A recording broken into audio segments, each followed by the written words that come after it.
నమస్కారం. ఈరోజు మనం ఏదో పెద్ద దేశ చరిత్ర గురించో లేక సంక్లిష్టమైన సైన్స్ సిద్ధాంతం గురించో చర్చించుకోవట్లేదు.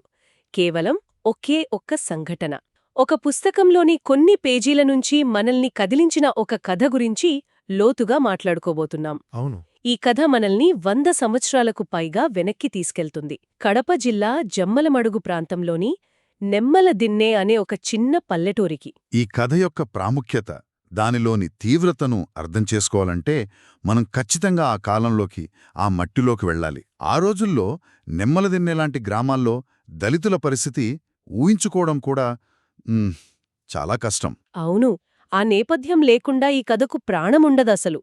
ఆ కాలంలో వాళ్ళ జీవితాలెలా ఉండేవి, ఏంటి వాళ్ళ సామాజిక స్థితి? వాళ్ళు అంటే ప్రాథమికంగా భూమి లేనివాళ్లు. ఓ, వాళ్ల బతుకంతా అగ్రకులాల వాళ్ల పొలాల్లో కాయకష్టం చేయడంతోనే గడిచిపోయేది. ఇది కేవలం రోజువారీ కూలీ పని కాదు. కాదా?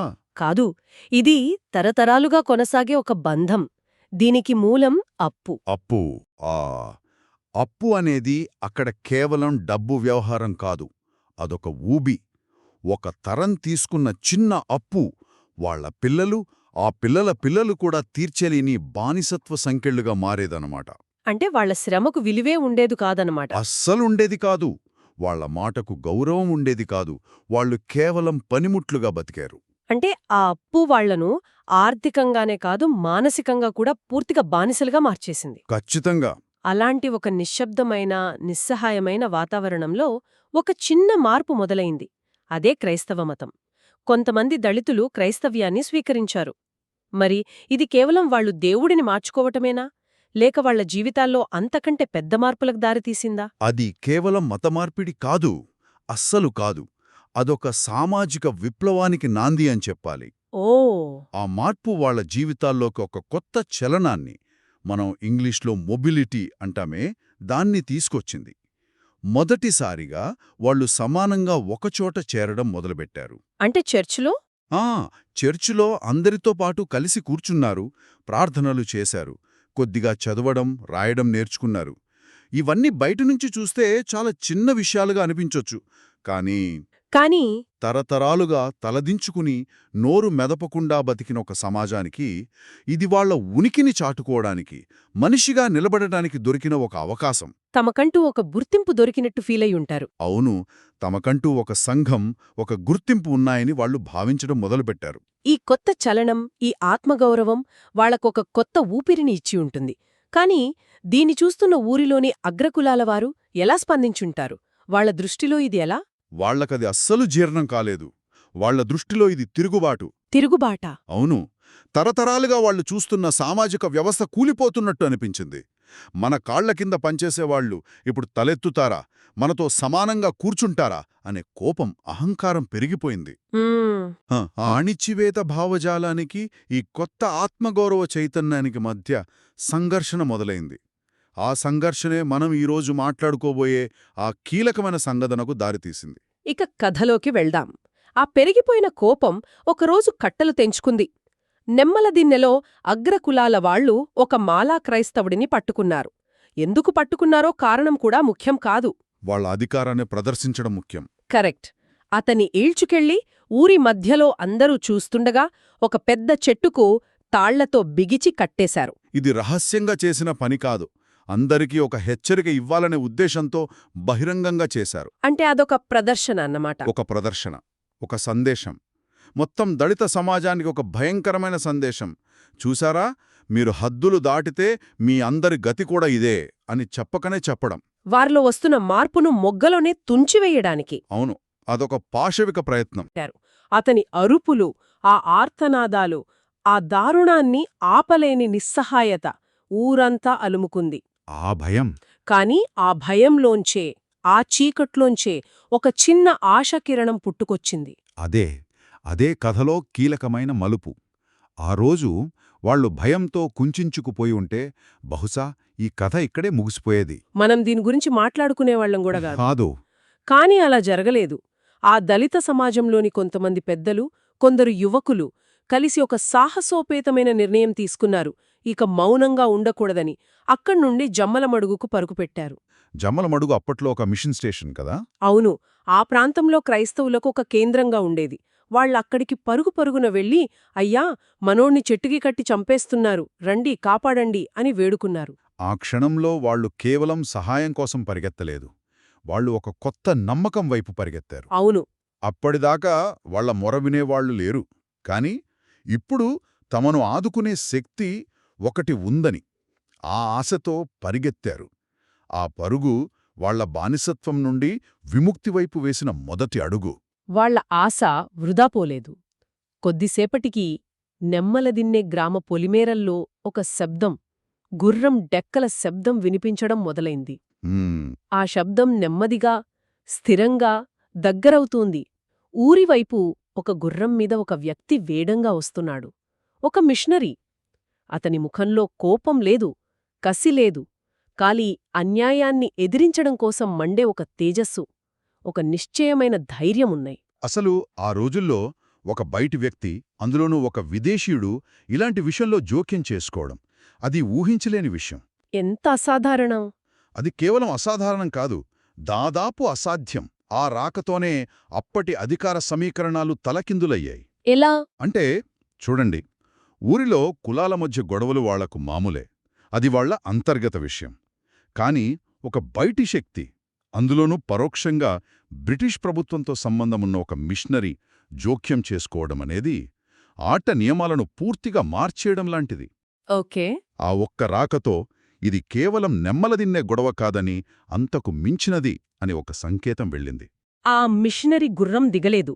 వేగంగా వచ్చినవాడు నేరుగా చెట్టుకు కట్టేసియున్న మనిషి దగ్గరికి గుర్రాన్ని నడిపించాడు. అక్కడ అధికారం చూపిస్తున్న గుంపు వైపు సూటిగా చూశాడు. అతని గొంతులోంచి ఒక గంభీరమైన ఆజ్ఞ వెలువడింది. విడిపించండి, ఇప్పుడే విడిపించండి. ఊహించండి, అంతవరకు ఆజ్ఞలు జారీ చేయడం మాత్రమే తెలిసిన వాళ్లకు ఒక బయటి వ్యక్తి వచ్చి తమనే ఆజ్ఞాపించడం. వాళ్ల అహాన్ని, అధికారాన్ని నేరుగా సవాలు చేయడం లాంటిది. కరెక్ట్. ఆ మాటల్లో ఉన్న అధికారానికి, ఆ గొంతులో ఉన్న ధైర్యానికి వాళ్లొక క్షణం నిశ్చేష్టులయ్యారు. ఏం చేయాలో తెలియక స్తంభించిపోయారు. ఆ ఆజ్ఞలోని ధాటికి వాళ్లు ఎదురు చెప్పలేకపోయారు. అయోమయంలోనే ఆ చెట్టుకు కట్టేసిన మనిషిని విడిపించారు. కథ ఇక్కడితో అయిపోయింటే కూడా అది పెద్ద విషయమే. కాని అసలైన ఘట్టం, ఈ కథను 100 సంవత్సరాలైనా ప్రజల జ్ఞాపకాల్లో నిలిచిపోయేలా చేసిన ఘట్టం అప్పుడే మొదలైంది. అవును, అతను చేసింది ఒక అత్యంత శక్తివంతమైన సంకేతాత్మక చర్య. అది 100 మాటల కన్నా ఎక్కువ మాట్లాడింది. ఆ మనిషిని విడిపించాక ఆ మిషనరీ ఆ గుంపువైపు మళ్లీ చూశాడు. తన జేబులోంచి ఒక నాణెం తీశాడు. అందరూ చూస్తుండగా దాన్ని తన చేతిలోనే పట్టుకుని బలంగా నొక్కాడు.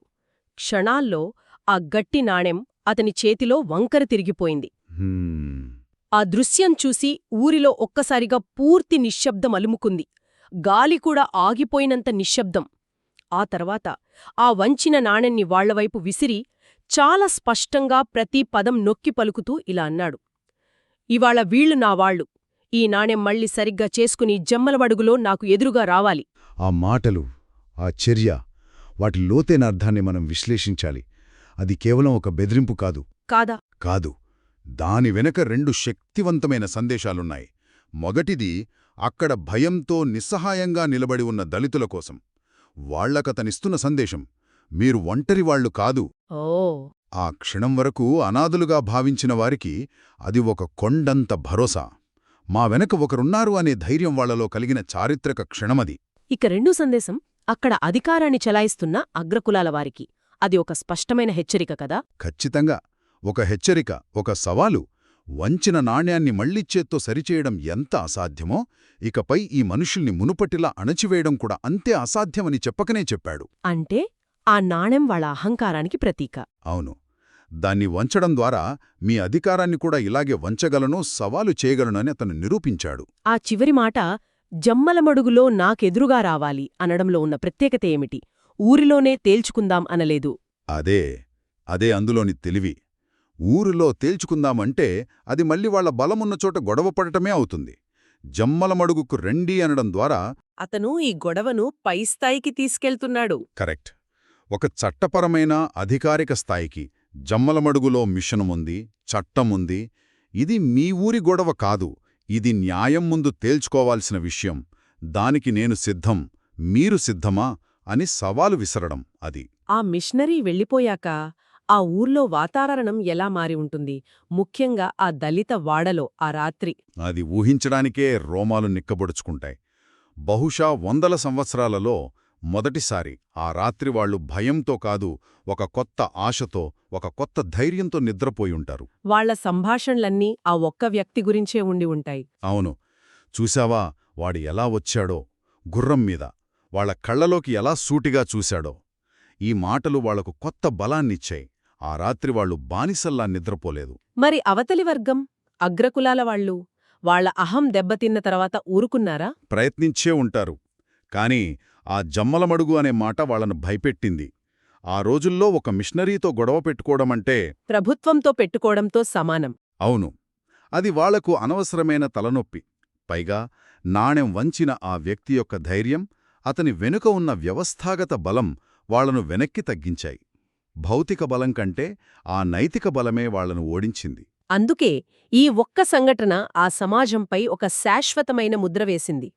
ఇప్పటికీ జమలమడుగు, నెమ్మలదిన్నె ప్రాంతాల్లోని దళిత క్రైస్తవులు తరతరాలుగా ఈ కథను చెప్పుకుంటారు. వాళ్ల స్మృతుల్లో ఈ కథ సజీవంగా ఉంటుంది. గుర్రం మీద వచ్చాడు, చెట్టుకి కట్టిన మనిషిని విడిపించాడు, నాణెం వంచి విసిరేశాడు అనే మాటలు వాళ్ల సామూహిక జ్ఞాపకంలో ఒక భాగమైపోయాయి. ఇది చాలా ముఖ్యమైన విషయం.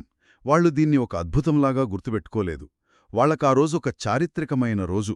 ఎందుకు? ఎందుకంటే అది మొదటిసారి ఎవరో వాళ్ల కోసం నిలబడ్డ రోజు.